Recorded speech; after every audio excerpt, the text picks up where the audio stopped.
So hello friends, welcome to my channel.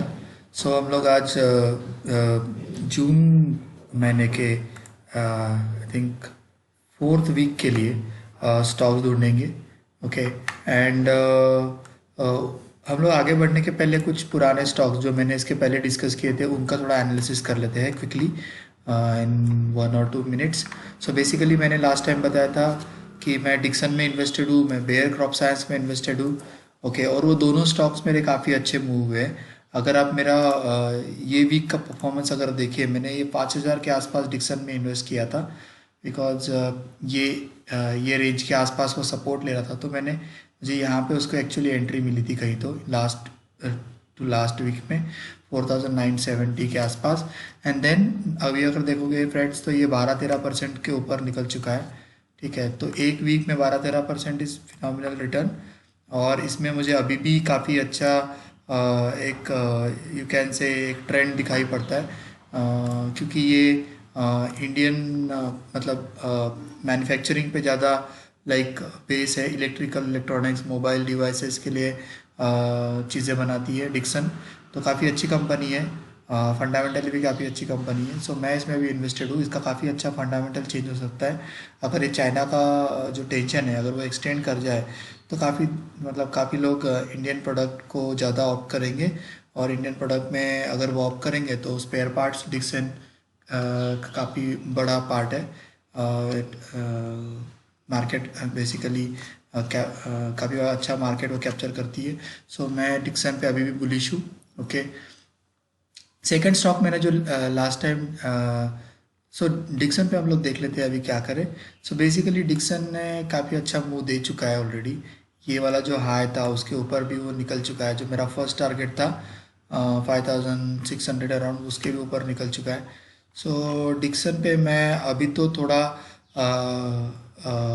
Basically profit book करूँगा। ठीक है, and then मैं वापस वेट करूँगा ये इसके नीचे आए।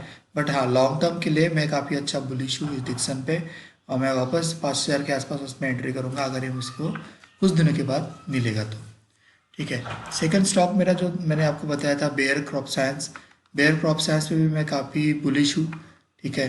बेयर क्रॉप साइंस को मैंने लास्ट वीक में पकड़ा था, जब उसने काफ़ी अच्छा ब्रेकआउट दिया था। ये देखिए वीकली लेवल पे डिक्सन ये लेवल पे था। ठीक है, आई थिंक ये लेवल पे होगा। ठीक है, तो मैंने सॉरी बेयर क्रॉप साइंस, तो मैंने इस पे एंट्री करने की सोची थी जब भी ये लेवल क्रॉस करेगा। ये लाइफ टाइम हाई के ऊपर चल रहा है, तो एनीवे मेरे बुलिश जोन में है। ठीक है, तो मैंने इस पे भी अगर आप देखोगे तो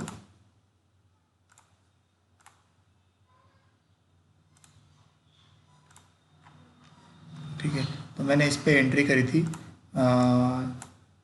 इस रजिस्टर्स के साथ। वो कभी आया ही नहीं, और इसने भी मुझे ऑलमोस्ट 5% का return, more than 5% I think, more than 5 almost 7-8% का रिटर्न बेयर्स ने भी मुझे दे दिया है। ठीक है, सो दोनों स्टॉक मेरे काफ़ी अच्छे चल गए। आई थिंक निफ्टी ने भी काफ़ी अच्छा सपोर्ट किया है।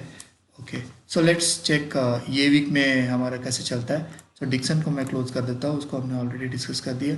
सो ये वीक में मैं H D F C life में काफ़ी ज़्यादा बुलिश हूँ। ठीक है, so H D F C को अगर आप देखोगे तो वॉल्यूम को थोड़ा कम कर देता हूँ। ठीक है, सो अगर आप अच्छे से देखोगे एच डी एफ सी को, तो ये नीचे गिरते हुए आया।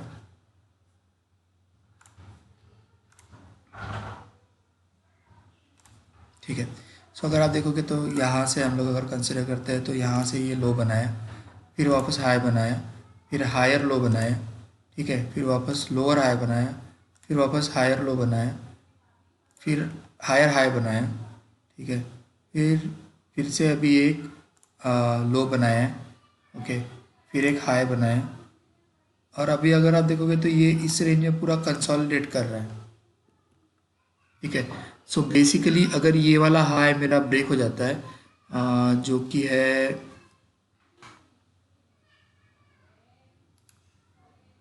या सो जो कि है मेरा ये आ, इस कैंडल का है, थोड़ा क्लीन कर देता हूँ। ये कैंडल का है, अगर आप यहाँ पे देखोगे तो आपको यहाँ पे दिखाई पड़ेगा। राइट। सो ये कैंडल का हाई है 1859, सो ऑलमोस्ट 1860। तो अगर आप देखोगे तो जैसे ही आ, इस कैंडल के ऊपर जिसका हाई है 1870, इसके ऊपर जैसे ही एच डी एफ सी निकलेगा मैं इस पर बुलिश हो जाऊंगा, मैं इसमें एंट्री लूँगा। ठीक है, और मेरा स्टॉप लॉस रहेगा ये जो कंसोलिडेटेड जोन चल रहा है ये। ठीक है, तो 1870 के आसपास मैं एंट्री करूँगा। वन ऑलमोस्ट लेट्स से 1770 के आसपास मैं स्टॉप लॉस रख देता हूँ। वैसे तो 1880 भी चलेगा। सो बेसिकली 100 पॉइंट का मेरा रिस्क है। एंड मैं इस पे 21 ये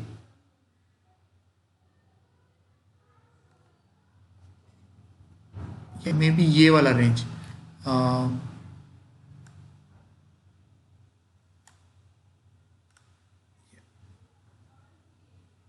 सो मैं बेसिकली टारगेट एक्सपेक्ट कर रहा हूँ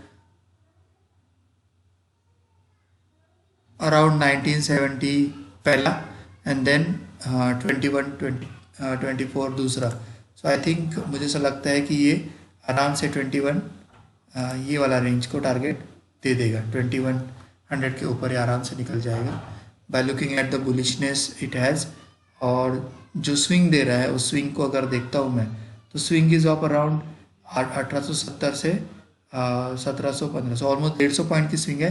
तो मुझे यहाँ से भी ऑलमोस्ट 150 पॉइंट, सो 2100 के आसपास मुझे मिल जाना चाहिए ये स्टॉक का मूव। ठीक है, लेट्स सी क्या होता है नेक्स्ट वीक में। ठीक है, तो मैं सो फ्रेंड्स मैं एंटर करूँगा 1870 के आसपास। मेरा स्टॉप लॉस रहेगा 1790 1780। ओके, एंड मेरा टारगेट रहेगा पहला 1970, एंड देन मेरा सेकंड टारगेट रहेगा 2100 के आसपास। ठीक है, so let's move to another stock, H D F C life. So friends मैंने H D F C life में एंट्री करी है बेसिकली ये वीक में, और मैं H D F C life में मेरा स्टॉप लॉस ये रहेगा। सो 488 के स्टॉप लॉस के साथ मैंने एंट्री करी है। ठीक है, अगर ये मुझे वापस इस रेंज में मिलता है 500 के आसपास, मैं वापस कुछ एक्स्ट्रा पोजीशन ऐड करूँगा। ओके, और मेरा स्टॉप लॉस रहेगा 488, और मेरा टारगेट रहेगा जैसे ये रेंज क्रॉस कर देता है 543 के आसपास, या सो 540 के आसपास का अगर रेंज क्रॉस कर देता है वॉल्यूम के साथ किसी दिन में, तो मैं उसमें एंट्री करूँगा। और मेरा टारगेट रहेगा 601, सो बेसिकली 60 पॉइंट का मेरा टारगेट है फर्स्ट। ओके, एंड मेरा स्टॉप लॉस मैं मिनिमलिस्टिक करने की कोशिश करूँगा। मे बी मेरा 30 या 45 एवरेज के आसपास में 30 या 40 पॉइंट का एवरेज में स्टॉप लॉस लेने की कोशिश करूँगा। बट ये कंसोलिडेशन में मुझे लगता है फाइनेंशियल स्टॉक्स ये वीक में अच्छे चलने चाहिए। जो मेरा नेक्स्ट स्टॉक है वो पीवीआर है। अगर आप देखोगे पीवीआर में काफ़ी अच्छा ये रेजिस्टेंस जोन बना हुआ है, बेसिकली सपोर्ट जोन अभी ये बना हुआ है। एवरी टाइम यहाँ पे जाता है, यहाँ से सपोर्ट लेता है, एवरी टाइम यहाँ पे जाता है, यहाँ से सपोर्ट लेता है। बस एक टाइम इसके नीचे गया था, फिर वहाँ से वापस बाउंस होकर ऊपर आया, यहाँ पे वापस सपोर्ट लिया, ऊपर वापस उसी रेंज में सपोर्ट लेके ऊपर ऊपर निकलने के मूड में है। तो पीवीआर पे अगर आप देखोगे तो एक कंसोलिडेशन चल रहा है। अगर मैं यहाँ पे एक रेक्टेंगल ड्रॉ करूँ,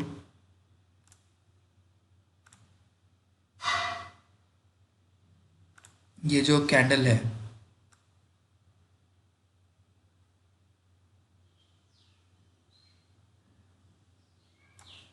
राइट, तो ये जो कैंडल है अगर ये कैंडल के ऊपर निकलता है पीवीआर और क्लोज देता है किसी दिन में, तो मैं पीवीआर पे एंट्री करूँगा, और मेरा स्टॉप लॉस रहेगा ये 1044। So basically I will enter on 1085, या बोल सकते हैं कि 108786। ओके, जिस दिन भी मेरा उसके ऊपर क्लोज होगा, और मेरा स्टॉप लॉस रहेगा 1040, और मेरा टारगेट रहेगा अराउंड ये जो फर्स्ट टारगेट, सो 1250 के आसपास मेरा स्टॉप लॉस सॉरी टारगेट रहेगा। सो मैं एंटर कर रहा हूँ 1100 पे 1250, सो 150 पॉइंट का मेरा टारगेट है, और मेरा स्टॉप लॉस ऑलमोस्ट 60 पॉइंट का है। सो ये काफ़ी अच्छा रिस्क एंड रिवॉर्ड में बैठता है। सो बेसिकली मैं पीवीआर पे अभी बुलिश हूँ। ठीक है, नेक्स्ट स्टॉक मेरा है वो नेस्ले इंडिया। नेस्ले इंडिया पे अभी आप अगर देखोगे तो काफ़ी अच्छा इस जोन को सपोर्ट लेता है, एवरी टाइम यहाँ पे जाता है। उस जोन को पहले सपोर्ट लिया था, सपोर्ट, देन यहाँ से नीचे जब गिरा, जब काफ़ी स्ट्रॉन्ग वॉल्यूम के साथ सेलिंग आई, नीचे गिरा, नीचे गिरने के बाद वापस इस जोन में रेजिस्टेंस फेस किया, ब्रेक किया, वापस नीचे टिक पुट किया, देन वापस इस बार इसके ऊपर जब निकला है तो ये रेंज को वो काफ़ी अच्छे से बेसिकली जाता है उसके ऊपर और नीचे चला आता है। सो बेसिकली वापस इस रेंज में आया हुआ है, तो मैं इस रेंज के आसपास बाइंग करूँगा, 16 मतलब 1600 के आसपास, 16,200 16,000 के आसपास, और मेरा स्टॉप लॉस रहेगा 15,900, ठीक है, और मेरा टारगेट रहेगा ये सेम रेंज 17,150, सॉरी 450। सो ऑलमोस्ट लाइक 1,500 पॉइंट का मुझे टारगेट है, और मेरा स्टॉप लॉस ऑलमोस्ट लाइक 300-400 का टारगेट सॉरी स्टॉप लॉस है। सो ऑलमोस्ट लाइक 1:4 मेरे को रिस्क एंड रिवॉर्ड मिलता है। सो नेस्ले पे भी मैं काफ़ी बुलिश हूँ, ठीक है। So let's move to another stock,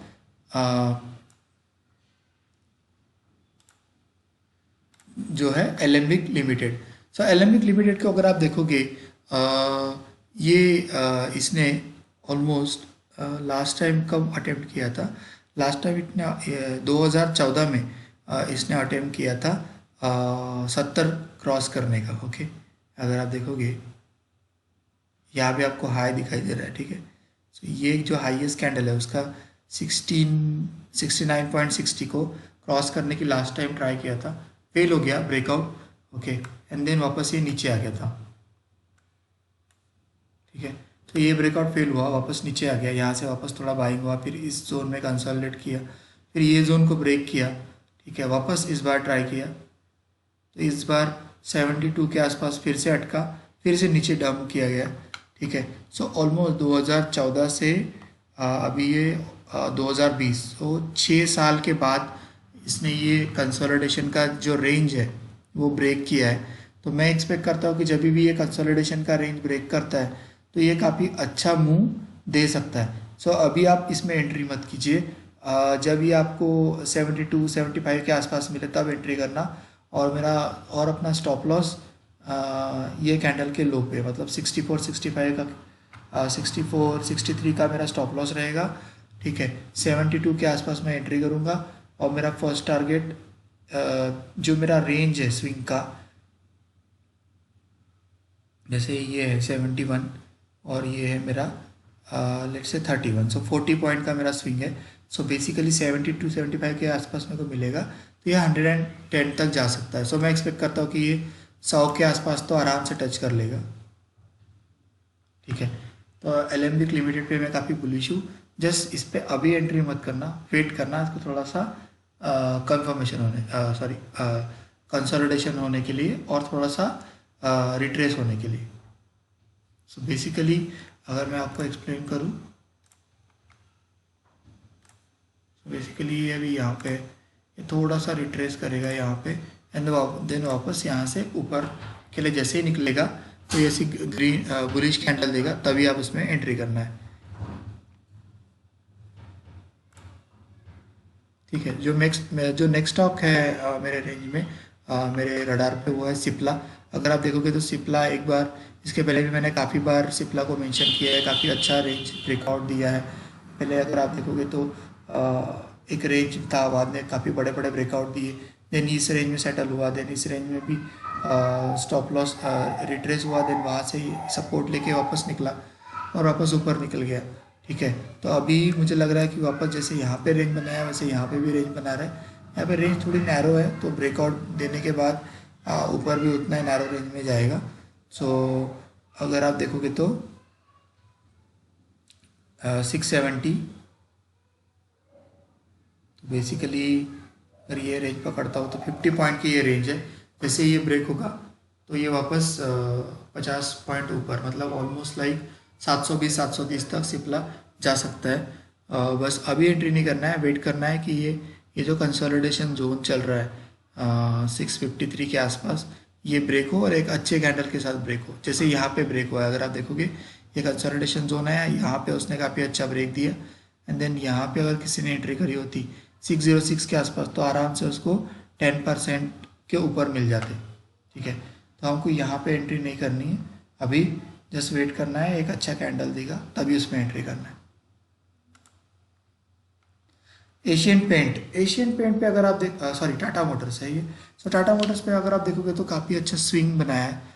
देखिए ये ऊपर गया, यहाँ से नीचे आया, वापस स्विंग बनाया, ऊपर गया, वापस ये जो लास्ट टाइम का रेजिस्टेंस था 1 2, इसके पहले यहाँ पे सो 3 4 बार यहाँ पे रेजिस्टेंस लिया है। सो ये जो 3 4 बार का रेजिस्टेंस है ना, वो सपोर्ट का काम कर रहा है, तो हमको करना कुछ नहीं है। टाटा मोटर पे हम लोग अभी भी एंट्री कर सकते हैं। ठीक है, तो हम लोग टाटा मोटर पे एंट्री करते हैं जैसे ही मार्केट ओपन होगा मंडे को 102 के आसपास, और मेरा स्टॉप लॉस रहेगा 91। सो बेसिकली 10 पॉइंट का मेरा स्टॉप लॉस है, और मेरा टारगेट जो है वो 118 है। सो बेसिकली मेरे पास 15 पॉइंट से 16 पॉइंट का टारगेट है, और 10 पॉइंट का स्टॉप लॉस। सो ये अपने 1:1 रिस्क एंड रिवॉर्ड में बैठ जाता है। ठीक है, जो नेक्स्ट स्टॉक मेरे रेंज में है वो एशियन पेंट है। सो बेसिकली अगर आप देखोगे तो एशियन पेंट ने हर बार एक मुंह देता है, बाद में फिर थोड़ा नीचे आता है, और ये जो जोन है, जिस जोन ये जो जोन बना है, हर बार इस जोन में आके सपोर्ट लेके निकलता है। तो अगेन दिस टाइम ऑल्सो इस बार इस जोन में सपोर्ट लेके निकला है, बट इस टाइम वो जोन के लो तक जाने की इसने को मतलब नहीं गया, उसके पहले ही बाइंग आ गई। सो मतलब buyers are like very keen to buy this stock, तो आप भी इस स्टॉक में एंट्री कर सकते हैं जैसे ही ये रेंज क्रॉस होता है। ये देखिए एशियन पेंट ने भी एक कंसोलिडेशन का रेंज दौर चल रहा है। सो बेसिकली अगर आप देखोगे तो या अगर आप देखोगे तो एशियन पेंट ये जो कैंडल है, ठीक है, सो ये जो डेली कैंडल है इसका अगर आप लो देखोगे तो 1570 है, और हाई देखोगे तो 1642। तो जैसे ही ये 1642 के ऊपर देखिए क्लोज हो जाता है डेली लेवल पे, मैं इस पर बुलिश हो जाऊंगा। और ये जो ट्रेंड लाइन है जो मैंने खींची है उसके थोड़ा नीचे मैं अपना स्टॉप लॉस लगा दूंगा, या फिर ये जो रेंज है 1622 के आसपास मैं इसका अपना स्टॉप लॉस लगा दूंगा। सो बेसिकली एशियन पेंट में एंट्री कब करना है? एशियन पेंट पे एंट्री करना है 1625 के आसपास, मेरा सॉरी 1655 के आसपास मेरा स्टॉप लॉस रहेगा 1625। सो 30 पॉइंट का मेरा एक स्टॉप लॉस है, और मेरा टारगेट सो मेरा फर्स्ट टारगेट 1742 रहेगा। ठीक है, नेक्स्ट स्टॉक मेरे जो रडार पे है वो है मन्नापुरम। मन्नापुरम ने अगर आप देखोगे तो एक काफ़ी अच्छा सेटअप दिया है। ये अगर आप यहाँ पे देखोगे तो वीकली लेवल पे हायर हाई को उसने ब्रेक किया है। सो ये जो हाई था लास्ट टाइम का, उसको ये इसका जो हाई था उसको उसने ब्रेक किया काफ़ी अच्छे तरीके से। देन उस जगह पे सपोर्ट भी लिया है।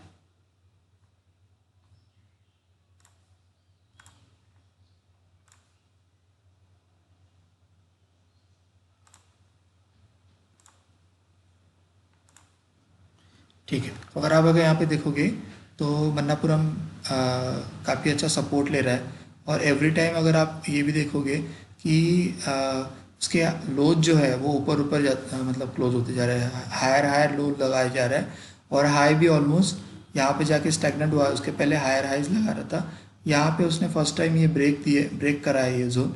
तो अब ये जोन का स्टॉप लॉस लेके इसमें एंट्री अभी भी कर सकते हैं।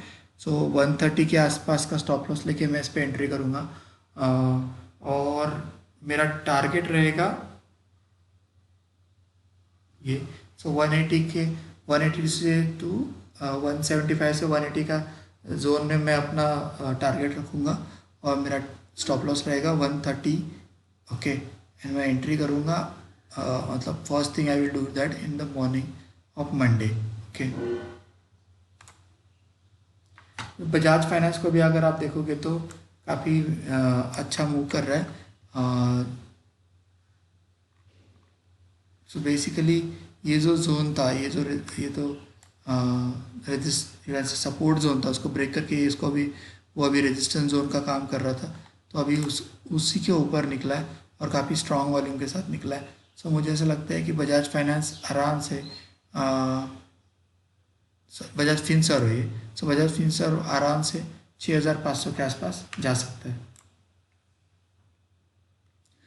सो आरबीएल बैंक में मैं आपको बताना चाहता हूँ कि अगर आप देखोगे यहाँ पे वापस एक कंसोलिडेशन चल रहा है और कैंडल के हायर एंड में सारी कैंडल क्लोज हो रही है। सो आरबीएल बैंक को आप एक छोटे से स्टॉप लॉस के साथ एंटर कर सकते हो। 157 के स्टॉप लॉस के साथ इसमें एंट्री करना है। 169 उसका रेंज चल रहा है, मतलब 8 रुपीज़ का मेरा स्टॉप लॉस रहेगा और मेरा फर्स्ट टारगेट 221 का रहेगा। अगर आरबीएल बैंक को मैंने आपको इसलिए रखा है ताकि मैं आपको आरबीएल बैंक को मैंने इसलिए रखा है ताकि आप इसको देख सके कि जब ये नीचे गिर रहा था, ठीक है, तो अगर आप देखोगे तो मेरा जो आरएसआई है वो ऊपर जा रहा था। सो बेसिकली ये क्लियर केस ऑफ डाइवर्जेंस है। सो अगर ये नेक लाइन तोड़ देता है, अगर ये नेक लाइन के ऊपर निकलता है तो आरबीएल बैंक काफ़ी अच्छा मूव हो सकता है। मैं उसमें 302 या फिर 200 275 के आसपास का रेंज एक्सपेक्ट करता हूँ। गोदरेज प्रॉपर्टीज़ भी अगर आप देखोगे तो काफ़ी अच्छा मूव किया है। अगर मैं इसको क्लियर कर दूँ, ठीक है, और जस्ट एक वॉल्यूम ऐड करूँ,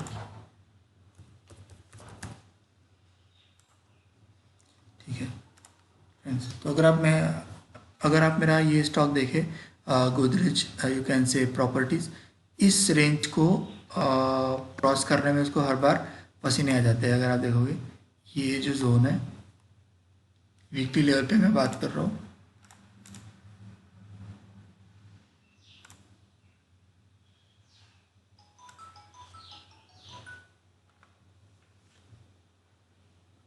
राइट, अगर वीकली लेवल पे मैं बात करता हूँ तो ये जोन को क्रॉस करने में काफ़ी ज़्यादा प्रॉब्लम होती है गोदरेज को। इसके पहले भी 2 बार हुई है, ठीक है। सो हम लोग क्या करेंगे, हम लोग अभी इस पर एंट्री नहीं करेंगे। जैसे ही ये 930 के ऊपर सस्टेन करता है मैं इस पर एंट्री करूँगा और मैं accordingly stop loss may be 990 के आसपास या 990 सॉरी 890 के आसपास मैं अपना स्टॉप लॉस रखूँगा। मेरी एंट्री होगी यहाँ पे 930 के आसपास। सो मेरा 40 पॉइंट का मेरा बेसिकली रिस्क है और मैं रिवॉर्ड एक्सपेक्ट करता हूँ ये रेंज 11 बेसिकली 11-13 के आसपास। सो बेसिकली 990, सो 1000 कंसिडर कर सकते हैं। सो 100 पॉइंट का मेरा टारगेट है और मेरा 30-40 पॉइंट का स्टॉप लॉस है। सो काफ़ी अच्छा लग रहा है मुझे तो गोदरेज प्रॉपर्टीज़ में एंट्री करना। अगर आप देखोगे तो इसका वॉल्यूम भी काफ़ी अच्छा वॉल्यूम भी आ रहा है कंटिन्यूस डेज पे, और एक डबल बॉटम करके ये निकला है। यहाँ पे देखोगे, यहाँ पे एक बार बॉटम मारा, ऊपर गया, वापस एक बार बॉटम किया, ऊपर किया, तो डबल बॉटम करके भी ऊपर निकल रहा है। सो काफ़ी अच्छा लग रहा है।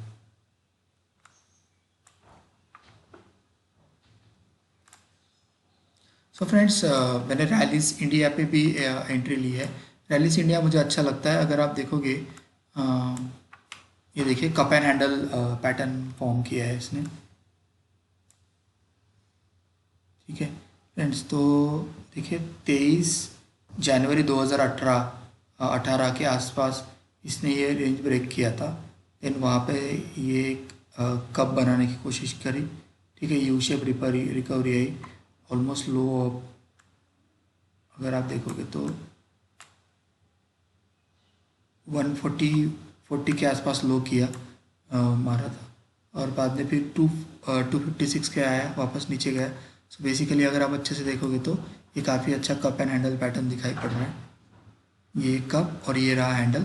सो मैं एक्सपेक्ट करता हूँ कि 256 195, सो ऑलमोस्ट लाइक 50 पॉइंट तो ऊपर जाना चाहिए। तो मैं एक्सपेक्ट करता हूँ कि ये 300 के ऊपर निकलेगा, ठीक है। सो लाइफ टाइम हाई भी हो जा सकता है, you never know. So rallies India काफ़ी अच्छे लेवल पे मिल रहा है हमें, 260 के आसपास है, ओके। आई थिंक 257 259 के आसपास हम लोग इसमें एंट्री कर सकते हैं और मेरा टारगेट रहेगा 300 और मेरा स्टॉप लॉस रहेगा, बहुत स्ट्रिक्ट स्टॉप लॉस के साथ हम लोग एंट्री करते हैं फ्रेंड्स। सो 240 मेरा स्टॉप लॉस है। सो बेसिकली 260, सो 20 पॉइंट का मेरा स्टॉप लॉस है, और लाइक 50 पॉइंट का मेरा टारगेट है। उसके ऊपर भी जा सकता है। अगर आप एडीएच भी दे दोगे तो काफ़ी स्ट्रेंथ के साथ ऊपर निकल रहा है। सो रैलिस इंडिया मुझे काफ़ी अच्छा लग रहा है। नेक्स्ट ऑफ फ्रेंड्स वो है लॉरस, या लॉरस लैब। अगर आप देखोगे तो इसने भी काफ़ी अच्छा मूव दिया है, एक काफ़ी अच्छे कंसोलिडेशन में था। ये देखिए, ये भी कप एंड हैंडल पैटर्न की तरह ही जा रहा है। सो अगर आप देखोगे तो ये पूरा कप बनाया, देन हैंडल बनाया, वापस अभी ये ऊपर निकलने के मूड में है, और काफ़ी स्ट्रॉन्ग वॉल्यूम के बेसिकली कैंडल के साथ है। मैं इसको ऊपर करूँ। सो फ्रेंड्स, अगर आप देखोगे थोड़ा वॉल्यूम इसमें कम है कंपेयर टू ये volume, but I think 1 million volume is also good. ये स्टॉक में ऐसे भी ज़्यादा वॉल्यूम नहीं रहता है, बट ओवरऑल ये स्टॉक काफ़ी अच्छा लग रहा है, being a pharma stock. So basically इसमें हम लोग एंट्री मंडे को फर्स्ट थिंक कर सकते हैं, जब भी हम लोग को इसके ऊपर पॉजिटिव ओपन मिले, ठीक है। और स्टॉप लॉस फ्रेंड्स यहाँ पे रखते हैं 504 505 का। सो ऑलमोस्ट 500 का लगते थे। 530, सो 540 के आसपास हम लोग एंटर करेंगे। 505 का मेरा स्टॉप लॉस रहेगा। सो 40 पॉइंट का मेरा स्टॉप लॉस है, और मेरा टारगेट मेरा ऑलमोस्ट 100 पॉइंट का मैं एक्सपेक्ट कर रहा हूँ। आई थिंक ये रेंज में जा सकता है, 587 600 के रेंज में ये आराम से जाएगा, ऐसा मुझे लग रहा है। सो 580 से निकलने के बाद 627, सो ऑलमोस्ट 100 पॉइंट का टारगेट तो मुझे लग रहा है ये आराम से चला जाएगा। Let's see.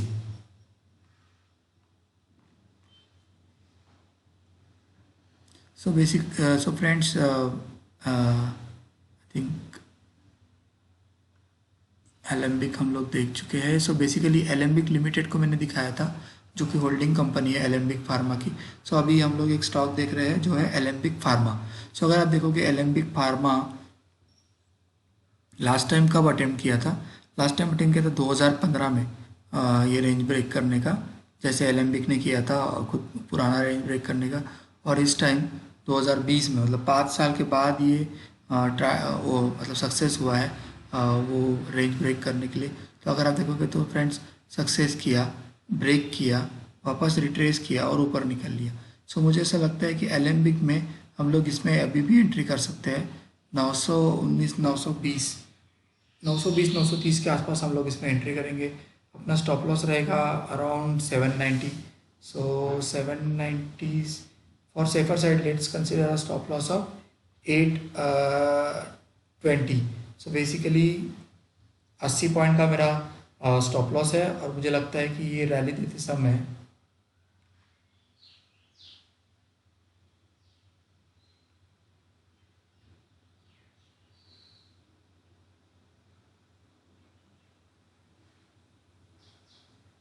सो मुझे ऐसा लगता है कि ये काफ़ी अच्छा है।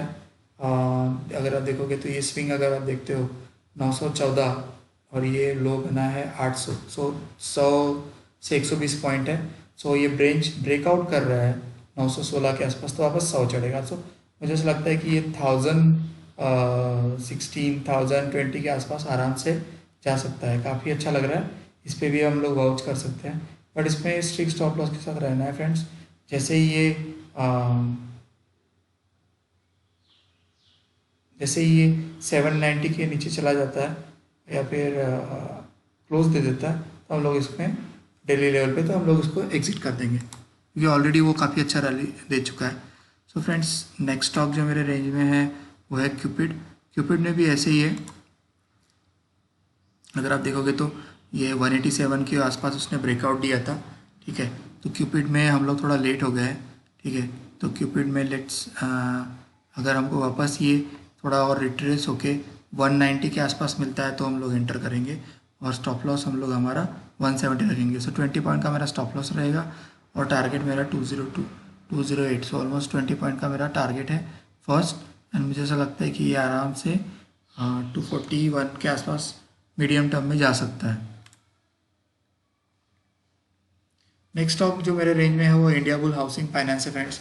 इंडिया बुल हाउसिंग फाइनेंस पे भी अगर आप अच्छे से देखोगे तो काफ़ी अच्छा ट्रेंड लाइन ब्रेकआउट दिया है। ये एक ट्रायंगल की तरह भी दिखता है, हायर हायर लोज लगाया जा रहा है एवरी टाइम, और दिस टाइम उसने ये वाला रेंज ब्रेक करके ब्रेकआउट दिया है। सो अभी एंटर नहीं करना है friends, let it come back to 180 190 185 zone, ठीक है, एंड देन हम लोग को एंट्री करना है। हमारा स्टॉप लॉस रहेगा ये 140 के आसपास।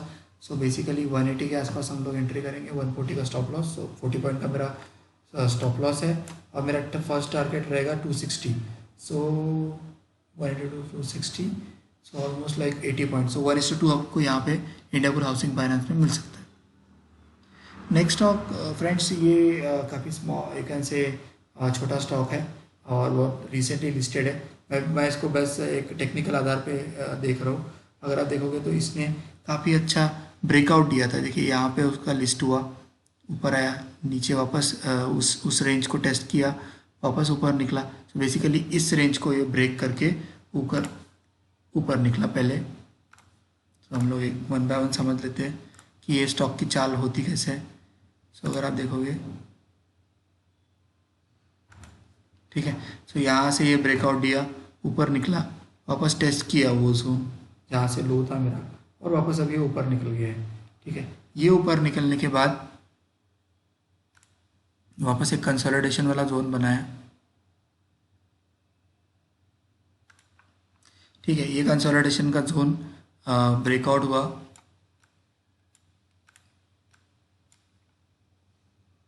जस्ट अ मिनट फ्रेंड्स, या सो ये कंसोलिडेशन का जोन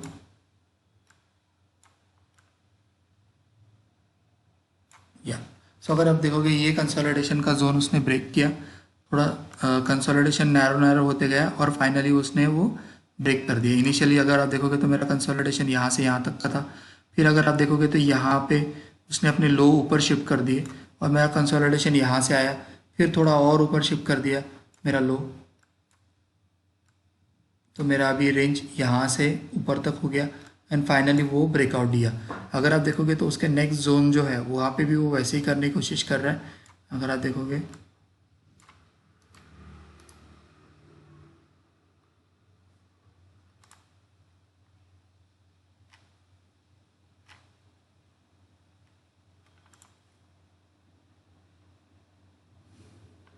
या तो अगर आप देखोगे तो ये अपना कंसोलिडेशन का रेंज था, ठीक है। वो कंसोलिडेशन का रेंज इनिशियली यहाँ था, फिर वापस थोड़ा ऊपर मुँह कर दिया और नैरो हो गया, फिर से ऊपर मुँह कर दिया और नैरो हो गया। यहाँ पे अगर देखोगे और नैरो हो गया है कंसोलिडेशन का रेंज, फिर वापस कंसोलिडेशन का रेंज काफ़ी नैरो हो गया, ठीक है, एंड देन फाइनली उसने ब्रेकआउट दिया है। सो अभी हमको अगर आप देखोगे तो सेम वे से यहाँ पे एक कंसोलिडेशन का जोन मिल सकता है। तो जहाँ पे भी कंसोलिडेशन का जोन मिलेगा हम लोग को वहाँ पे एंट्री करनी है, ठीक है। और हमें सो बेसिकली अगर ये मेरा कंसोलिडेशन का जोन अगर आप कंसिडर करोगे, सो ये रहा 352, सो ऑलमोस्ट लाइक 50 पॉइंट का कंसोलिडेशन का रेंज है। सो आई थिंक ये वापस यहाँ पे आएगा, नीचे आएगा 370 के आसपास।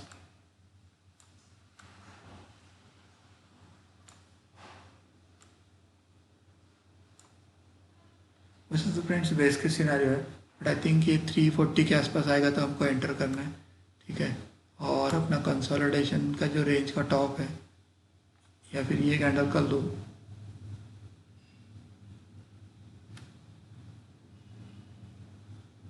थ्री 36, सो 336 मेरा स्टॉप लॉस रहेगा। 380 के आसपास मैं एंटर करूँगा, या 370 380 के आसपास मैं एंटर करूँगा, और मेरा टारगेट रहेगा ये 503 के आसपास, sorry not this one, basically ये पूरा रेंज, जैसे ये रेंज बना हुआ है, यहाँ पे ये ब्रेकआउट देने के बाद ये रेंज, तो मेरा फिर से 398 के आसपास मेरा टारगेट, 400 के आसपास मेरा टारगेट वापस मिल जाता है। अभी एंट्री नहीं करना है, वेट करना है 369 365 के आसपास आएगा तो एंटर। सो फ्रेंड्स, काफ़ी बड़ी लिस्ट थी। सो ये रही मेरी इस वीक की लिस्ट। देखते हैं हम लोग अभी कहाँ तक जाते हैं। जैसे मैंने लास्ट टाइम भी बताया था, इस टाइम मैंने डिक्सन मैंने प्रॉफिट बुकिंग कर दी है, बिकॉज मेरे को 12% मिल गया है। बेयर्स क्रॉप साइंस में मैं अभी भी इन्वेस्टेड हूँ। मैं एक्सपेक्ट करता हूँ कि इसमें और 200 पॉइंट का मूव आ सकता है। ठीक है। और जैसे मैंने बताया, कुछ स्टॉक में मैं ये वीक में एंटर करूँगा। आउट ऑफ द लिस्ट मैंने जो आपको शेयर किया है, कुछ स्टॉक में मैं ऑलरेडी इन्वेस्टेड हूँ, जैसे HDFC लाइफ एंड ऑल। ठीक है, HDFC life, HDFC financial stock में मैं इन्वेस्टेड हूँ, और कुछ स्टॉक में मैं वापस रिस्क एंड रिवॉर्ड के हिसाब से एंटर करूँगा। सो थैंक्स फ्रेंड्स, सपोर्ट करते रहिए, सब्सक्राइब करते रहिए। ठीक है। एंड मैं आपके लिए कुछ एजुकेशनल वीडियोस भी लाऊंगा विद इन अ वीक और सो चैनल को सब्सक्राइब करते रहिए, और वो बेल आइकॉन बटन दबाना ना भूलिए। Thanks a lot.